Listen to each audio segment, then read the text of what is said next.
Joining me today is Michael Angwin, CEO at Australian Uranium Association. He'll be speaking at IIR's Mining the Territory conference, which takes place on the 4th to 7th of October 2011 in Darwin. Michael, many thanks for joining me today. My pleasure, James. What role will Australia play in the future of global uranium demand?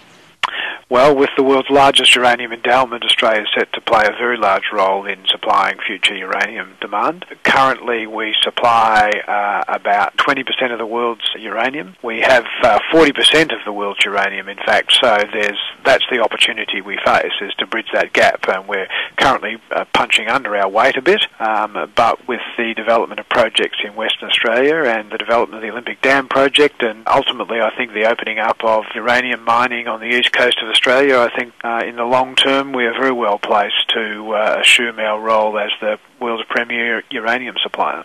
And what role does the Australian Uranium Association play in promoting uranium as part of future energy alternatives? The association is the advocacy body for Australia's uranium industry, and we make the case for uranium to our key stakeholders who are in politics, in the media, who are regulators, academics and others. And we, as part of that case, we point out that what's driving the demand for our product is the demand for nuclear power around the world. And that's being driven by three things. One is economic and population growth. As countries get richer, or at least as countries aspire to get richer, they want to grow their electricity industries, and creating a nuclear power industry is one way of doing that.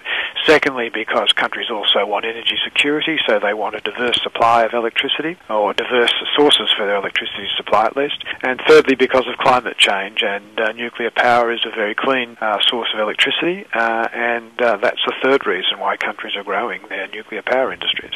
Is global opinion towards nuclear power shifting in light of recent events in Japan? And if so, how is this affecting the uranium industry in Australia? There's no doubt that the Fukushima accident was a great shock, most of all to the Japanese and to those who were directly affected by the tsunami in particular. But Fukushima was a shock to the nuclear industry as well, and what we would expect is that shock would take some time to play itself out in the markets and in opinion, and it would hardly be surprising if the nuclear industry suffered a bit of a dip at the moment. But again, the things which are driving demand for nuclear power haven't changed and will reassert themselves as time passes. What future strategy is the AUA instigating to secure the future of Australia's uranium industry?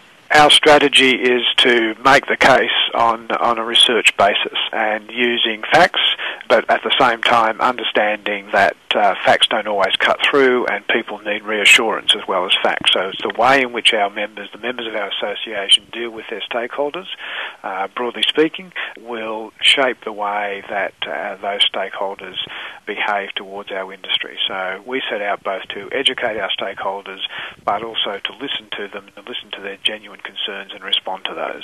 Michael, you're speaking at IIR's Mining the Territory conference, which takes place on the 4th to 7th of October 2011 in Darwin.